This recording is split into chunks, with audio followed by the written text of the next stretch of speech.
सुनो बच्चों, दिवाली के बाद आपकी फर्स्ट क्लास में स्वागत है।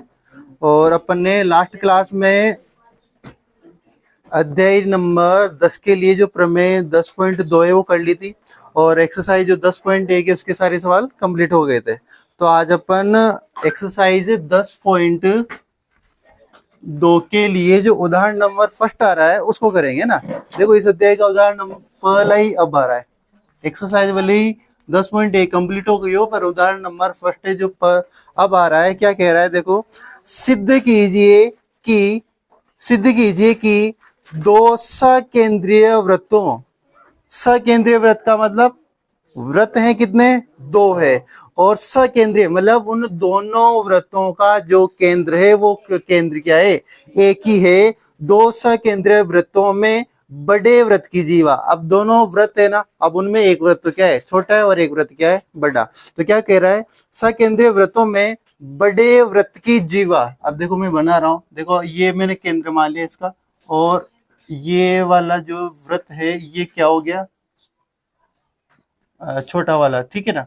एक इसके बाहर एक और वृत्त है, अरे यार,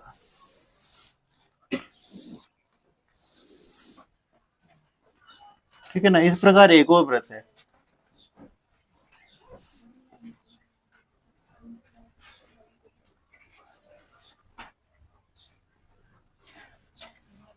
ठीक है, दो व्रत हैं, दो व्रत हैं जो कैसे व्रत हैं, सकेंद्रीय व्रत हैं। क्या कह रहे हैं, बड़े व्रत की जीवा, ये लो, ये बड़ा व्रत, और बड़े व्रत की जीवा छोटे व्रत को स्पर्श करती है।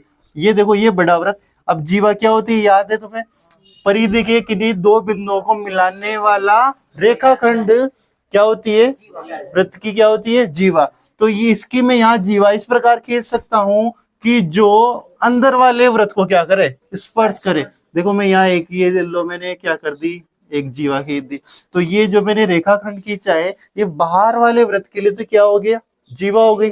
आ जाइए बात समझे। और अंदर वाले व्रत को क्या हो करिए, ये स्पर्श करिए, और दोनों व्रतों का जो केंद्र है वो क्या है, एक ही है। ठीक है, क्या कह रहा, छोटे व्रत को क्या को स्पर्श करती है, स्पर्श बिंदु पर समद्विभाजित होती है। स्पर्श बिंदु पर क्या होती है, समद्विभाजित, यानी इस बिंदु पर क्या होती है, समद्विभाजित। अपन को क्या करता है, सिद्ध करता है ये कि देखो ये क्या मान लो, केंद्र ओ, ठीक है, ये पी बिंदु, ये मान लो ए, और ये मान लो बी, यानी ए बी रेखाखंड है। और मैं अगर इसको मिलाऊं, ये इस बड़े वृत्त की क्या हो गई, ए ओ त्रिज्या, और ये छोटे वृत्त की क्या हो गई, त्रिज्या हो गई। इधर सुनो क्या कह रहा है, सिद्ध कीजिए कि दो सकेंद्रीय वृत्तों में बड़े वृत्त की जीवा छोटे वृत्त को स्पर्श करती है। जो स्पर्श बिंदु है वो स्पर्श बिंदु है, इस जीवा को क्या करता है, समद्विभाजित करता है। यानी अपन को ये सिद्ध करना है, समद्विभाजित का मतलब समान दो टुकड़ों में क्या करता है, विभाजित करना। कौन करता है, ये बिंदु पी, किसको, इस जीवा को। यानी अपन को ये सिद्ध करना है कि पी ए बराबर क्या सिद्ध करना है, पी बी। अपन को क्या बराबर सिद्ध करना है कि पी ए, यानी वे ये वाला टुकड़ा और ये वाला टुकड़ा आपस में क्या है, बराबर। ये अपन को क्या करना है, सिद्ध करना है। अजय बात समझ में। तो देखो, दो व्रत है सकेंद्रीय व्रत, ये इसकी त्रिज्या हो जाएगी। और क्या अगर मैं इस ओ को पी से मिला दूं, ओ को किससे मिला दूं, पी से, तो क्या ये छोटे व्रत की त्रिज्या हो जाएगी क्या। अजय बात समझ में। तो ये बताओ, मैं मेरे को इस छोटे व्रत के लिए ये जो त्रिज्या है, ये जो त्रिज्या है ये ए से बी तक, ये क्या है, एक स्पर्श रेखा। तो क्या त्रिज्या इस स्पर्श रेखा पे लंब होती है क्या। इसका मतलब यहाँ पे कितने डिग्री के कोण बन रहे हो गए, 90 डिग्री। ये बात अपन ने 10.1 में सिद्ध कर चुके हैं। ठीक है, ये वाला चित्र है। अब उनको सिद्ध क्या करना है, ए से पी और पी से बी के जो ये मान है, ये लंबाई क्या है, बराबर। ये अपन को क्या करना है, सिद्ध करना है। तो इधर सुनो, दिया है वगैरह सारे लिखेंगे। सबसे पहले तो दिया है, क्या दिया है, दो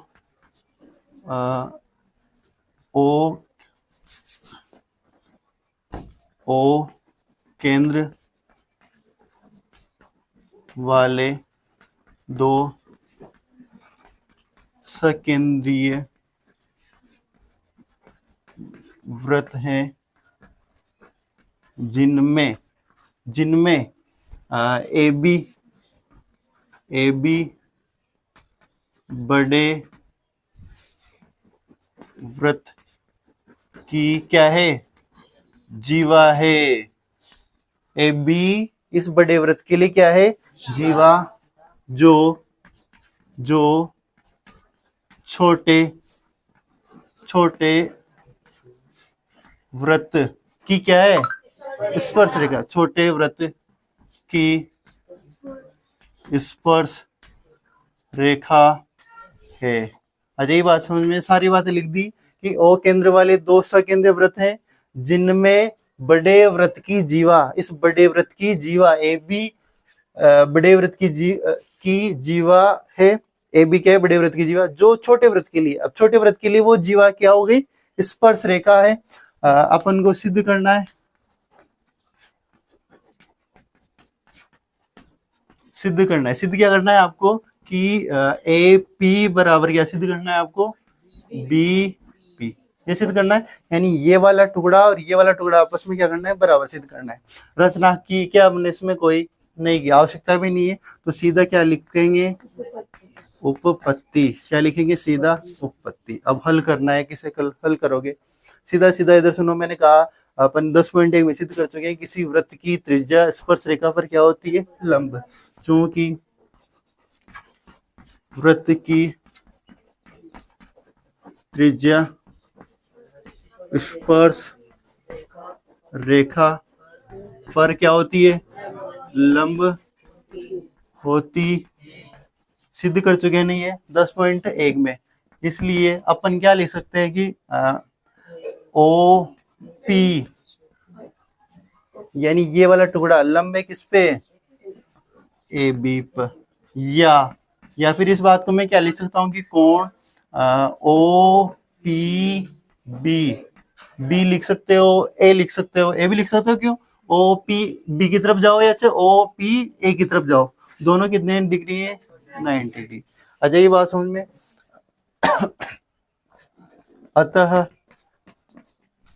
अतः त्रिभुज कौन कौन से, ए पी ओ व त्रिभुज बी पी ओ समकोण त्रिभुज है। समकोण क्या है, त्रिभुज है। अरे इससे ये सिद्ध हुआ ना कि ये वाला ये 90 डिग्री और इधर वाला भी 90 डिग्री, इसका मतलब ये वाला त्रिभुज और ये वाला त्रिभुज क्या है, समकोण त्रिभुज है। तो अब समकोण त्रिभुज कौन कौन से, जो दोनों है उनको ले लो, एक तो ए पी ओ व त्रिभुज बी पी ओ में, ठीक है। अब इनमें क्या क्या चीजें बराबर है वो देखते हैं, इधर सुनो। ओपी बराबर ओपी, दोनों त्रिभुजों का ओपी ओपी बराबर है। क्यों बराबर है, उभयनिष्ठ है, ये तो उभयनिष्ठ है, उभयनिष्ठ भी है और कुछ और भी है क्या, त्रिज्या भी है। एक ही वृत्त की क्या है, त्रिज्या, ठीक है, छोटे वृत्त की त्रिज्या हो जाएगी। ये बताओ मेरे को, इसमें ओ ए बराबर क्या, ओ बी लिख सकता हूं क्या लिख सकता हूं, वृत्त की त्रिज्या, बड़े वृत्त की त्रिज्या हो जाएगी, वृत्त की त्रिज्या, ठीक है। आ जाएगी बात समझ में। ये इस बड़े वृत्त की त्रिज्या, तो ये वाला टुकड़ा और ये वाला टुकड़ा आपस में बराबर है, ठीक है। अब अपन क्या लिख सकते हैं, एक कोण के बारे में। तो कौन कौन से कोण बराबर है, सुनना, O P A O P B बराबर 90 डिग्री। ये जस्ट अपन ने पहले सिद्ध कर चुके हैं इसके बारे में, ठीक है। तो ये बताओ, एक तो इसका ये देखो कर्ण बराबर हो गया, एक भुजा बराबर हो गई, एक 90 डिग्री एंगल बराबर हो गया। तो अपन RHS नियम से, अतः RHS नियम से त्रिभुज ए पी ओ सर्वांश में त्रिभुज किसके, बी पी ओ के। अतः त्रिभुज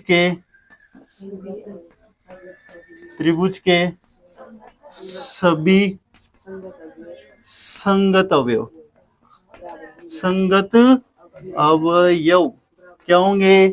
अवयव मतलब अंग। इन त्रिभुजों के, इस त्रिभुज के सभी अंग इस त्रिभुज के सभी अंगों के क्या होंगे? बराबर। सभी संगत अवयव बराबर होंगे। आ जाएगी बात समझ में? तो अपन ने इन दोनों त्रिभुजों को क्या कर दिया? सर्वांग सम सिद्ध कर दिया। तो इन त्रिभुज के, इस त्रिभुज के सभी अवयव इस त्रिभुज के बराबर होंगे। अगर ये बराबर है तो अपन कह सकते हैं, अपन क्या कह सकते हैं कि ए पी बराबर क्या होगा? B P. अरे ये तो सिद्ध कर रहे थे अपन। यहाँ पे क्या लिख देंगे? इति सिद्धम। आ जाएगी बात समझ में? चलो उतारो यहाँ तक। चलो इधर सुनो। अपन देखो, वो सीधा डायरेक्टली ये नहीं कह रहा कि एपी बराबर आप बीपी सिद्ध करो। उसने कहा कि वो जो जीवा है, स्पर्श बिंदु उस जीवा को क्या करता है? समद्विभाजित। तो अपन ये दोनों टुकड़ों को बराबर कर चुके हैं, तो वो बात वापस लिखते हैं। तो नीचे लिखो, अतः बिंदु P, अतः बिंदु P इस AB जीवा का, अतः बिंदु P कोमा लगा के AB जीवा का, या जीवा AB का, कोमा लगा के कर लेना, AB जीवा का मध्य बिंदु है।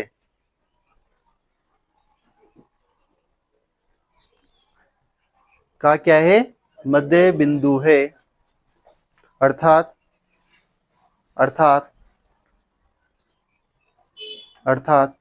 बिंदु P, अर्थात बिंदु P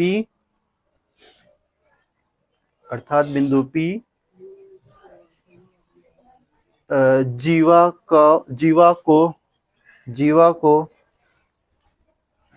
को समद्विभाजित करता है। ठीक है ना?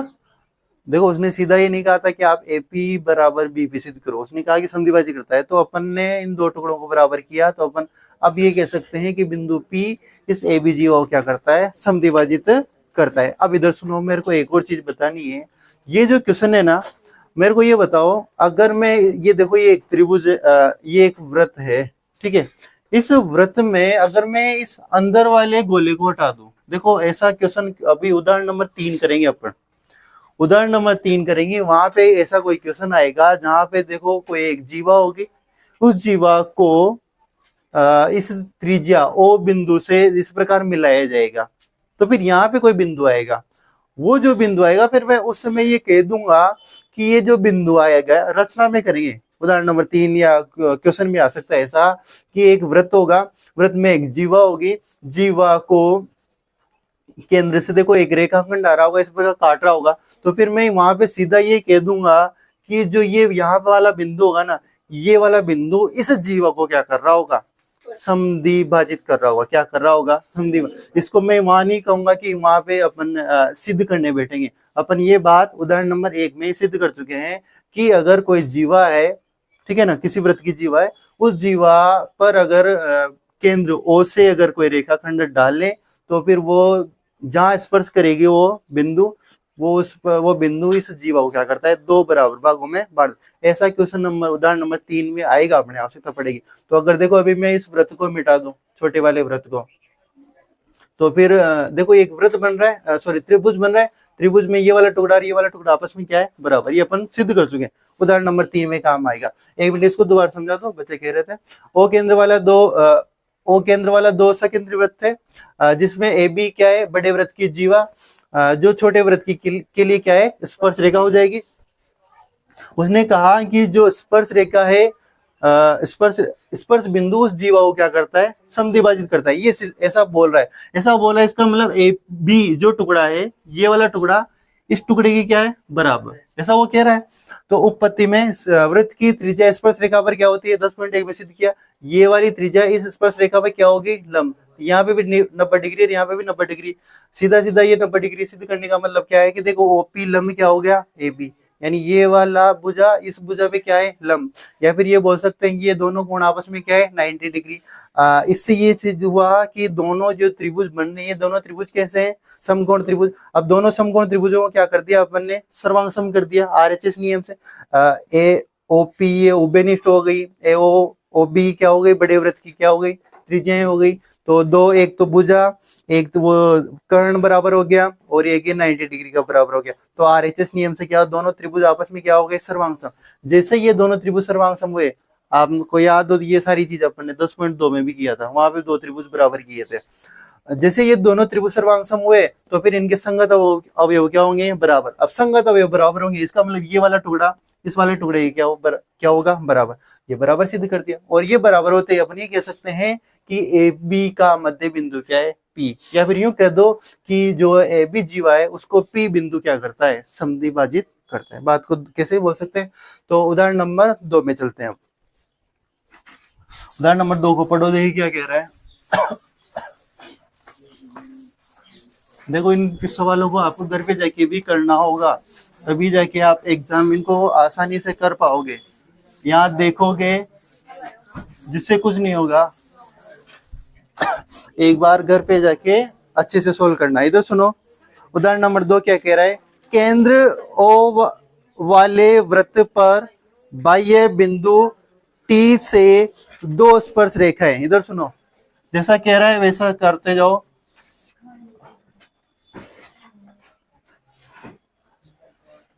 देखो ये केंद्र ओ, देखो क्या कह रहा है, केंद्र ओ वाले वृत्त पर बाह्य बिंदु, बाहर कोई बिंदु है, ये लो मैंने बाहर बिंदु ले लिया, उसका नाम क्या है, टी।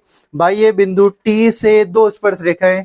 चलो ये दो स्पर्श रेखाएं खींच दो, ये लो स्पर्श रेखा और ये लो स्पर्श रेखा खींच दी, दो स्पर्श रेखाएं खींच दी। दो स्पर्श रेखाएं टीपी, टीपी यहां लिख देता हूं मैं टीपी, और यहां लिख देता हूं टीक्यू। टीपी तथा टीक्यू खींची गई, लिख दिया। अब तक जो कह रहा है वो कर दिया। सिद्ध कीजिए, अपन को क्या सिद्ध करना है, सिद्ध कीजिए कि कोण पी टी, देखो पी टी क्यू मतलब ये वाला कोण, ठीक है ना, ये वाला कोण बराबर है, दुगुना कर दो किसी कोण का, ओ पी क्यू, यानी इसको इससे मिलाना है। तो ये मिलाने पे ये तो क्या हो गई, त्रिज्या। आप पी स्पर्श बिंदु को ओ से मिला रहे हो तो ये क्या हो गई, त्रिज्या। ओ पी क्यू कह रहा है वो, तो ये मतलब कहाँ आना है अपन को, क्यू पर। कहाँ आना है, क्यू पर।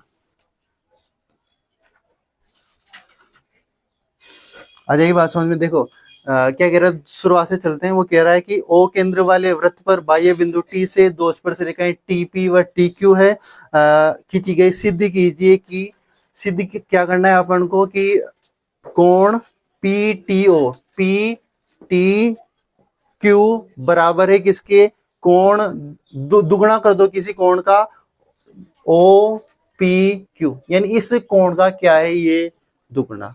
यानी इस कोण का कितना है, दुगुना। अगर ये 10 डिग्री है तो ये कितना डिग्री, 20 डिग्री। ये अगर 30 डिग्री है तो ये कितना डिग्री, 60 डिग्री। अपन को ऐसा सिद्ध करना है कि इसका क्या है, ये दुगुना। आ जाइए बात समझ में, ऐसा सवाल है।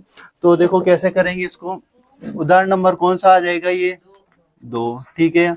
दिया है, क्या दे रखा है बोलो, ओ केंद्र वाले, ओ केंद्र वाले वृत्त में, ओ केंद्र वाले वृत्त में टी पी व टी क्यू क्या है, स्पर्श रेखाएं है, और क्या है, ठीक है। इसके बाद सिद्ध करना है अपन को, क्या करना है, सिद्ध करना है। वो खुद कह रहा है सिद्ध करना है, ज्ञात करना नहीं लिखेंगे, क्या लिखेंगे, सिद्ध करना। सिद्ध क्या करना है अपन को, कि कोण पी टी क्यू बराबर से लाना है आपको, दुगुना कर दो किसी कोण का, ओ पी क्यू के। यानी इन कोण का दुगुना है ये वाला कोण, इस कोण का दुगुना है ये वाला कोण, ठीक है। इसमें देखो एक रचना होती है, रचना। रचना क्या होगी, केंद्र ओ को बाह्य बिंदु, बाह्य बिंदु टी से क्या किया, मिलाया। देखो इस बाह्य बिंदु, इसको क्या कर दो, इसको इससे मिला दो। अच्छा ये बात समझ में,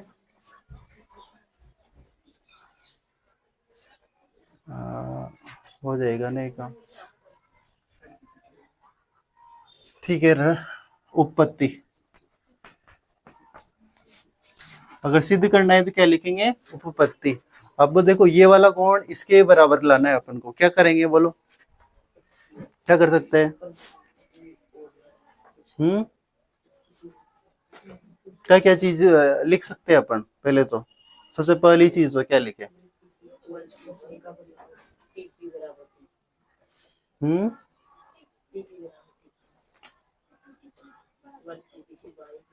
एक मिनट, ये रचना इसमें मत, चलो अभी कर देते हैं, अगर आवश्यकता पड़ेगी, नहीं तो इधर सुनो क्या करेंगे, इधर सुनो।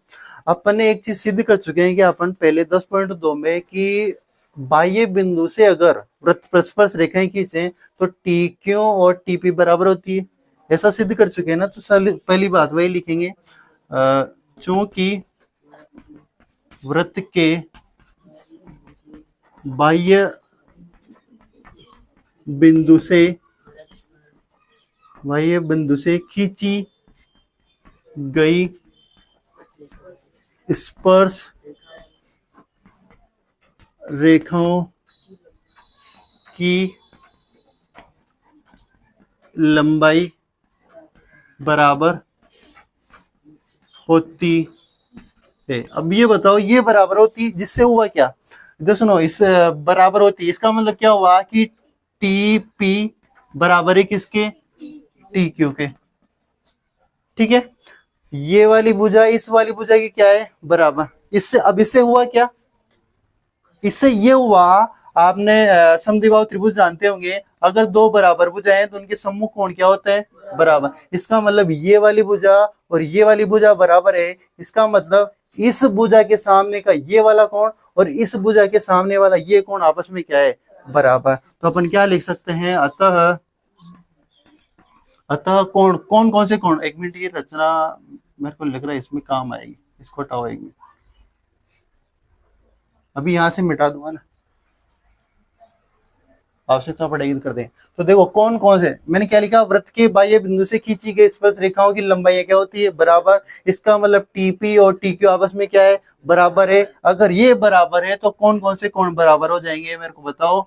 कौन, एक तो ये वाला कोण, इस वाली भुजा के सामने का ये वाला कोण और इस वाली भुजा के सामने का ये वाला कोण आपस में क्या हो जाएंगे, बराबर हो जाएंगे। इधर सुनो, कौन से कोण, टी पी क्यू, और आप दूसरा कोण कौन सा बराबर होगा, T Q P, T Q P. आ जाइए बात समझ में।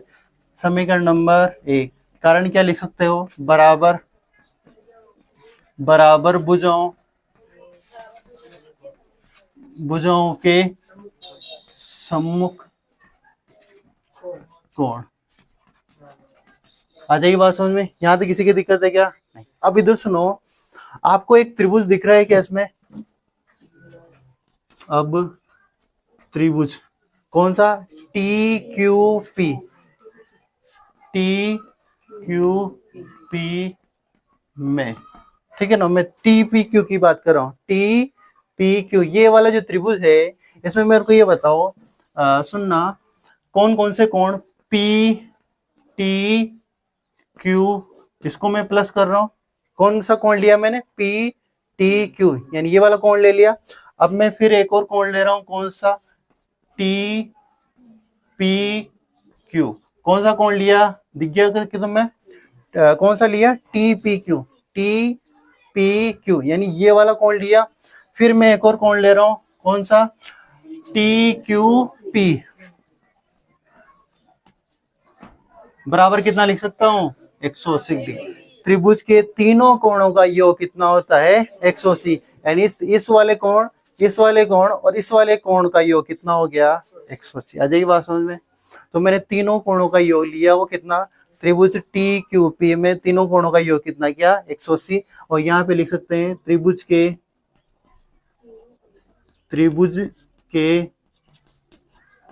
तीनों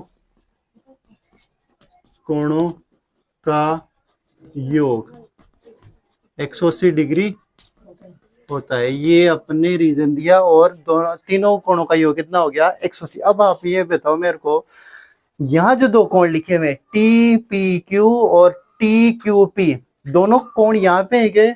अपन जस्ट पहले अपन इन दोनों कोणों को आपस में क्या कर चुके हैं, बराबर। देखो इनमें से कौन कौन सा है, ये तो टी पी क्यू कौन सा वाला है, टी पी क्यू यही है। और ये वाला कौन सा है, टी क्यू पी यानी ये वाला। और ये वाला देखो यहाँ पे यार, तो क्या मैं इस टी क्यू पी के स्थान पे क्या वापस टी पी क्यू नहीं लिख सकता क्या, क्योंकि दोनों आपस में क्या है, बराबर। तो अब मैं क्या लिखूंगा, कोण पी टी क्यू प्लस, इसको तो जहां का जहीं रहने दो, टी पी क्यू, इसको नहीं छेड़ना क्योंकि ये तो पिक्चर में लाना है अपन को, देखो लाना है इसको, तो इसको हटाना नहीं है अपन को। देखो कौन हटाना है पिक्चर से, टी क्यू पी, इसकी कोई आवश्यकता नहीं है क्या, यहाँ पे नहीं है, तो इस वाले को हटाना है। अब देखो टी पी क्यू लिख दिया प्लस इस टी क्यू पी के बराबर कौन है, टी पी क्यू। तो मैं यहाँ पे क्या लिख सकता हूँ, टी पी क्यू, ये दोनों आपस में क्या हो गए, बराबर। और वापस में ये दोनों यहाँ से बराबर थे, तो इसके स्थान पे मैंने क्या वाला लिख दिया, ये वाला। तो यहाँ पे क्या लिख सकता हूँ वापिस 180। और कारण क्या लिखूंगा, समीकरण नंबर 1 से, समीकरण 1 से मैंने क्या किया, टी क्यू पी के स्थान पे क्या लिख दिया, टी पी क्यू। आ जाए बात समझ में, ये दोनों बराबर लिख दिए। अब तो फिर मैं क्या लिख सकता हूँ, फिर पी टी क्यू कोण टी दोनों हैं, तो दो कोण क्या लिख सकता हूँ, टी पी क्यू बराबर कितना 180। आ जाइए बात समझ में, यहाँ तक किसी दिक्कत है क्या, नहीं है ना। एक मिनट यहाँ तक उतारो फिर आगे करते हैं। और हाँ ये रचना मत उतारना, ठीक है ना, ये इसमें नहीं होगा, सीधा यहाँ और ये उतारना। इधर सुनो, इसमें यहाँ तक कंप्लीट हो ही गया, ठीक है ना। एक बार दोबारा देख लो, देखो अपन ने क्या किया कि वृत्त की बाह्य बिंदु से खींची, यानी वो जो 10.2 है वो भी काम आई। क्या काम आई कि ये वाली स्पर्श रेखा और ये वाली स्पर्श रेखा दोनों आपस में बराबर है। अगर ये बराबर है तो इनके जो सम्मुख कोण बने हुए हैं, ये वाले कोण ये आपस में क्या होंगे, बराबर। तो दोनों कोण बराबर किए, ये दोनों कोण बराबर होने से क्या अपन को फायदा हुआ कि जो अपन ने त्रिभुज लिया टी क्यू पी, इसमें जैसे तीनों कोणों का योग बराबर किया, तो इन दोनों कोणों के स्थान पे अपन एक ही कोण को लिख सकते हैं इसकी सहायता से। टी पी क्यू के बराबर टी क्यू पी था, तो टी क्यू पी के स्थान पे भी क्या लिख दिया अपन ने, टी पी क्यू, दोनों सेम हो गए, तो दो कोण T P Q equal to 180, ठीक है। इधर आपके ये पी टी क्यू ये वाला कोण चल ही रहा है, देखो ये तो रह गए इसे। अब यहाँ पे कुछ और होगा, तो आगे सुनो क्या कर सकते हैं अपन, ये वाला आपने लिख ही लिया, इधर का मिटा रहा हूं ना।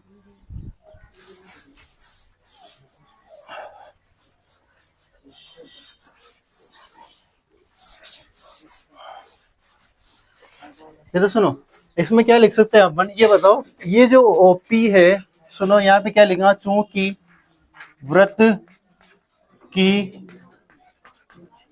त्रिज्या स्पर्श रेखा पर क्या होती है, लंब, क्या होती है, लंब होती है। वृत्त की त्रिज्या स्पर्श रेखा पर क्या होती है, लंब। 10.1 जो प्रमेय थी वो अपन ने यहाँ पे सिद्ध की थी, उसमें देखा था। तो अपन इसे क्या लिख सकते हैं कि कोण टी पी ओ है, टी पी ओ ये कितना डिग्री हो जाएगा, 90 डिग्री। आ जाएगी बात समझ में। टी पी ओ कितना, मतलब ये त्रिज्या है, ये स्पर्श रेखा पे लंब है, तो यहाँ जो ये पूरा कोण बनेगा ये कितने डिग्री का बनेगा, 90 डिग्री का बनेगा। ये बात मैंने लिखी है। अब मेरे को ये बताओ, जो ये मैंने 90 डिग्री वहां पे लिखा है, ये क्या दो कोणों से मिलकर बना हुआ है क्या, टी पी ओ। तो मैं इसको T P Q plus T P Q plus Q P O लिख सकता हूं क्या, क्या लिख सकता हूं, क्यू पी ओ बराबर कितना डिग्री, 90। यानी मैंने इसी कोण को दो टुकड़ों में तोड़ दिया। वास्तव में ये वाला जो पूरा कोण है ये दो, इस वाले टुकड़े और इस वाले टुकड़े से मिलकर बना हुआ है, ठीक है। अब यहां से मेरे को बताओ, टी देखो अपने टी पी क्यू चाहिए अपन को, टी पी क्यू, तो यहां से अपन क्या करें, टी पी क्यू का मान निकाले, कौन टी पी क्यू बराबर 90 माइनस में इधर आएगा तो क्या आ जाएगा क्यू पी ओ, क्या आ जाएगा क्यू पी। एक मिनट, इसका नाम ये दे रखा था ना वहां पे ओ पी क्यू, हाँ तो इसको ये लिखते हैं ओ पी क्यू लिख सकते हैं ना, इसको जो दे रखा है वही लिखते हैं O P Q, O P Q वही लिखा है। देखो सुनना, पहले मैं बोल रहा था क्यू पी ओ, तो इसको ऐसे भी लिखते हैं ओ पी क्यू, ऐसे लिख सकते हैं, तो वही लिखा है मैंने ओ पी क्यू। यहाँ तक किसी की दिक्कत है क्या? नहीं। अब इसको क्या दे दो समीकरण नंबर, पहले अपने कौन सी एक दे चुके थे, इसको नंबर दे दो समीकरण नंबर 2, इसको दे देना तुम, और ये वाली कौन सी आ जाएगी नंबर 3। तो समीकरण 2 में समीकरण 3 से क्या करने पर, मान रखने पर, अब इधर सुनो 3 कहाँ रही, ये रही, इधर सुनो, इसमें मान रखो कोण पी टी क्यू प्लस यहाँ पे लिखा 2 टी पी क्यू है, क्या है टी पी क्यू, और टी पी क्यू का मान कितना है 90 माइनस कोण ओ पी क्यू बराबर कितना 180। अजय बात समझ में? तो ये मैं भर दिया, ये वाला अपने लिख ही लिया था आपने, और ये वाली ये सारी चीजें आप मैं समझाई थी आपको, उतार भी लिया आपने। चलो इधर सुनो, इससे क्या हुआ, कोण पी टी क्यू प्लस 2 को इससे गुणा करोगे तो 180, 2 को इससे गुणा करोगे तो 2 कोण ओ पी क्यू बराबर 180। यहाँ तक किसी की दिक्कत है क्या? इधर भी 180, इधर भी 180 कट जाएंगे आपस में, ये भी प्लस का ये भी प्लस का, ये कट गया। या तो ऐसा करो, या फिर 180 इधर जाएंगे तो किसके हो जाएंगे माइनस के, ये प्लस का माइनस का आपस में क्या हो जाएगा 0। तो आपके बचा क्या, कोण पी टी क्यू, ये माइनस है, चलो मैं 1 मिनट इसको ये काट दिया मैंने, ये माइनस है बराबर, ये उधर जाएगा किसका हो जाएगा कोण ओ पी क्यू के। अजय बात समझ में? देखो 180 से 180 तो कैंसिल, इधर क्या था 0, और minus 2 O P Q, minus का इधर जाएगा किसका हो जाएगा प्लस का 2 ओ पी क्यू, ये किसके बराबर आ गया पी टी क्यू के। और आप देख लो शायद ये सिद्ध करना था, और यही करना था क्या, तो क्या आ गया, क्या लिख सकते हैं यहाँ पे इति सिद्धम। देख लो कोण P T Q, P T Q किसका दुगुना आ गया ओ पी क्यू का, ओ पी क्यू। अजय बात समझ में? ये सिद्ध करना था, यहां तक उतारो। ठीक है, आज के लिए इतना ही काफी है, फिर कल मिलते हैं ना।